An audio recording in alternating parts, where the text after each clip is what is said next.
वंदे मातरम। जय हिंद। मैं चक्रधारी संगनाथ से प्रमोद त्यागी। अगर किसी को सच सुनना पसंद नहीं है तो कृपा करके उनके लिए हमारी वीडियो नहीं है। प्रयागराज अयोध्या से भारत के प्रधानमंत्री नरेंद्र मोदी जी 7.5 लाख दियों से अयोध्या का आयोजन करेंगे। पूरी अयोध्या को सजाया जाएगा और राम के द्वार को पूरा दीपों से प्रज्वलित किया जाएगा। प्रेम प्रसंग के चक्कर में सौतेले भाई ने बहन को गोली मार दी। स्विमिंग पूल में बच्चों के सामने अश्लील हरकत कर रहे थे पुलिस अधिकारी और पुलिस कांस्टेबल। इन्हीं सभी खबरों को जानने के लिए देखते रहिए हमारी वीडियो को लास्ट तक।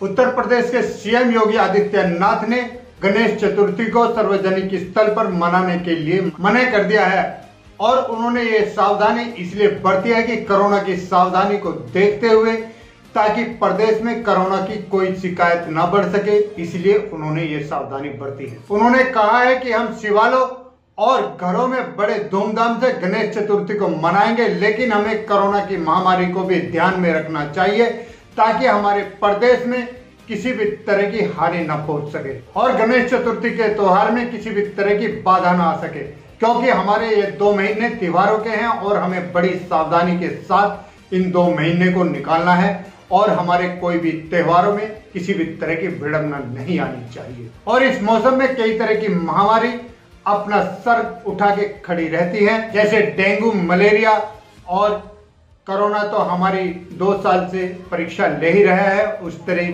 और भी अन्य कई ऐसी बीमारी हैं जो इस बरसात के मौसम में आकर सामने खड़ी हो जाती है। इन्हीं सब बातों को ध्यान में रखते हुए हमें अपने प्रदेश को भी सुरक्षित रखना है और हमें अपने त्योहारों को भी शांतिपूर्वक ढंग से मनाना है। उत्तर प्रदेश के मुख्यमंत्री योगी आदित्यनाथ ने पुलिस को भी सख्त आदेश दिए हैं, किसी को भी आस्था के नाम पर ठेस न पहुंचाई जाए। भगवान की भक्ति में किसी भी तरह की भगवान के भक्तों की त्रुटि नहीं होनी चाहिए। योगी आदित्यनाथ ने कहा कि संत नियोजित कार्यक्रमों को शांतिपूर्वक तरीके से मनाया जाए और कोरोना की महामारी का भी ध्यान रखा जाए। उन्होंने कहा कि दूसरी लहर पर बने प्रभावित नियंत्रण, जल जीवन तेजी से सामान्य हो रहा है। देश के अंदर सभी प्रदेशों की तुलना में उत्तर प्रदेश की स्थिति सबसे अच्छी है। आज उत्तर प्रदेश के अंदर 33 जिलों में कोविड का 0% रिजल्ट आया है। एक भी नए केसेस नहीं आए हैं। 66 जिलों में चेकिंग के बाद भी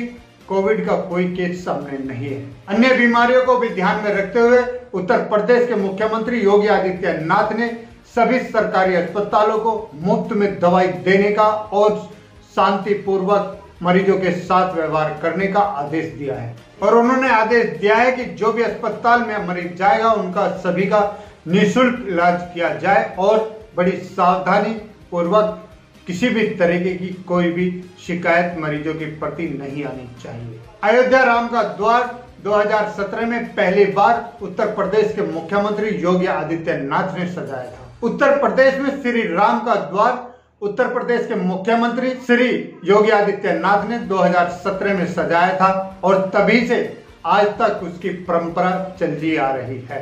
अब की बार 7.5 लाख दीप जलाकर भारत के प्रधानमंत्री और उत्तर प्रदेश के मुख्यमंत्री और बहुत सारे नायक नायिका और राजनेता आकर वहां पर दीप जलाने का उद्घोष करेंगे। अब की बार रामलला की जन्मभूमि उस तरह से सजाई जाएगी जिस तरह से श्री राम का जन्म हुआ था, तब महाराजा दशरथ ने अपनी अयोध्या को सजवाया था। इस राम जन्मभूमि पर प्रधानमंत्री और उत्तर प्रदेश के मुख्यमंत्री बहुत सारी योजनाओं का शुभारंभ करेंगे और इस मौके पर भारत के प्रधानमंत्री और उत्तर प्रदेश के मुख्यमंत्री और बहुत सारे उनके सहयोगी गरीबों के लिए कुछ दान करेंगे। सुनने में आया है कि राम जन्मभूमि के अवसर पर हजारों करोड़ रुपए की योजना का शुभारंभ प्रधानमंत्री नरेंद्र मोदी उत्तर प्रदेश में करेंगे। संत समाज ने भी अयोध्या में राम जन्मभूमि के अवसर पर प्रधानमंत्री के आने का भव्य स्वागत करने का निर्णय लिया है। अगले 6 महीनों के बाद उत्तर प्रदेश में चुनाव भी होने वाले हैं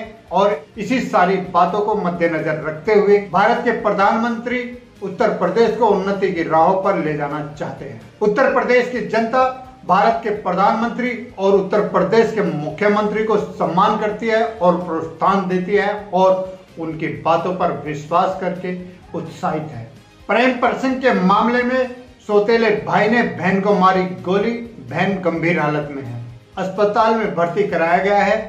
प्रेम प्रसंग के मामले में सलीम ने अपनी बहन पर गोली चलाई, इसी चक्कर में उसने सिमरन को गोली मार दी। फिलहाल पुलिस ने सलीम को हिरासत में ले लिया है और सिमरन की हालत गंभीर बताई जा रही है। मेरठ के तहसील सरदाना में 23 वर्षीय युवती उसके भाई के द्वारा गोली मारने की घटना सामने आई है। ये घटना बुधवार रात 11:30 बजे के करीब घटित हुई। आसपास में घटना की जांच मिलते ही तुरंत वहां पर फोरेंसिक रिपोर्ट वाले आ गए और पुलिस ने चारों तरफ की घेराबंदी करके सलीम को गिरफ्तार किया। जिस जगह लड़की को गोली लगी थी वो जगह सील कर दी गई है। सरदाना निवासी सलीम की पहली पत्नी मर चुकी थी, उसको एक बेटी थी और दूसरी पत्नी से उसको एक बेटा पैदा हुआ जिसका नाम उसने सलीम ही रखा। सलीम ने बुधवार को अपनी सौतेली बहन पर शक करते हुए रात को 11:30 बजे उसे गोली मार दी। प्रेम का चक्कर होने के कारण देर रात आई बहन से सलीम ने देर रात तक पूछताछ की और पूछताछ के दौरान जब बहन ने कुछ नहीं बताया तो गुस्से में आकर सलीम ने उसको गोली मार दी। हालांकि घटना के कुछ ही देर बाद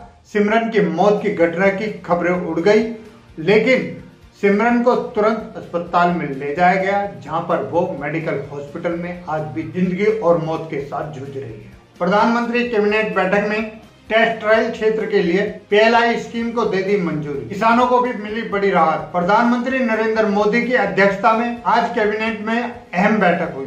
केंद्रीय मंत्री पीयूष गोयल, अनुराग ठाकुर और कई अन्य सदस्य कॉन्फ्रेंस मीटिंग के लिए चुने गए और इस कॉन्फ्रेंस में कैबिनेट के लिए फैसलों की जानकारी दी गई। इस बैठक में कई बड़े फैसले लिए गए हैं। सरकार टेक्सटाइल सेक्टर को राहत देने का काम कर रही है और किसानों के लिए भी बड़ा ऐलान किया है। जब एक जिम्मेदार पुलिस अधिकारी स्विमिंग पूल में बच्चों के साथ में इस तरह की हरकत करते हैं तो समाज शर्मसार हो जाता है। आज ऐसी ही एक घटना राजस्थान में हुई है जहां पे पुलिस अधिकारी अपनी कांस्टेबल के साथ स्विमिंग पूल में उसी के 6 साल के बेटे के सामने अश्लील हरकत उस कांस्टेबल के साथ कर रहा था, जिसका वीडियो बनाया गया और वो डीजीपी के सामने रखा गया। अधिकारी और कांस्टेबल को पता लगते के साथ ही तुरंत ही लाइन हाजिर कर दिया गया है। डीजीपी को नैतिक कदाचार की कांस्टेबल के साथ शिकायत मिली थी,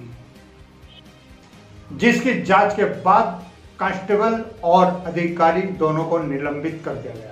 यह जानकारी एक अधिकारी ने दी। अधिकारी ने बताया कि राजस्थान के अंचलन अधिकारी और महिला कांस्टेबल स्विमिंग पूल में गलत व्यवहार कर रहे थे। किसी ने उन दोनों पुलिस अधिकारी और उस कांस्टेबल की वीडियो बनाई और वो वायरल कर दी और वो वायरल वीडियो महिला कांस्टेबल के पति के सामने आई। डीजीपी ML लाठर ने पूरे केस को बारीकी से संज्ञान में लेते हुए पूरे केस की जांच कराई और उसके बाद उनको निलंबित कर दिया गया।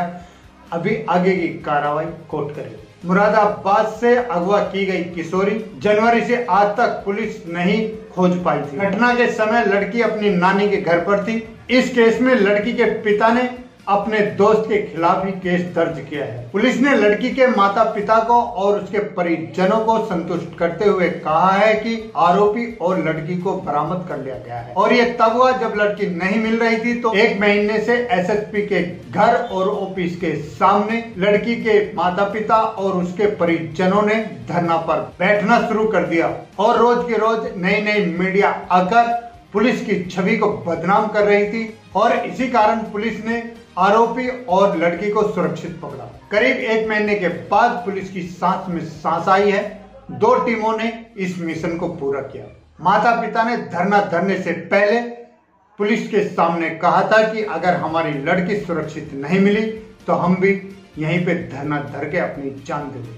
और पिछले करीब 49 दिनों से लड़की के माता पिता और उसके परिजन धरने पर बैठे हुए थे। शिव सिविल लाइन्स इंदु सिद्धार्थ ने कहा कि लड़की को एक टीम ने बरामद कर लिया है और आरोपी को एक टीम ने बरामद कर लिया है। लड़की सुरक्षित है और कुछ ही समय में आपके सबूत करती जाएगी और कहा कि हम अपनी तरफ से आरोपी के ऊपर केस बनाकर अदालत भेज देंगे। अदालत का आपके प्रति क्या फैसला होगा ये अदालत तय करेगी। और शिव सिटी ने यह भी कहा है कि हम अपनी तरफ से पूरी कोशिश करेंगे कि आरोपी को कड़ी से कड़ी सजा दी जाए। लड़की का पता लगते के साथ ही लड़की के माता पिता के चेहरों पर और उसके परिजनों के चेहरों पर खुशी मंडाई। इसी के साथ देश की सच्चाई के लिए, देश के लिए जीना, देश के लिए मरना। अगर आपको हमारी ये वीडियो अच्छी लगी हो तो लाइक करें, शेयर करें, कमेंट करें, सब्सक्राइब करें, बेल आइकन जरूर दबाएं। अभी मैं अपनी वाणी को विराम देता हूँ। वंदे मातरम, जय हिंद।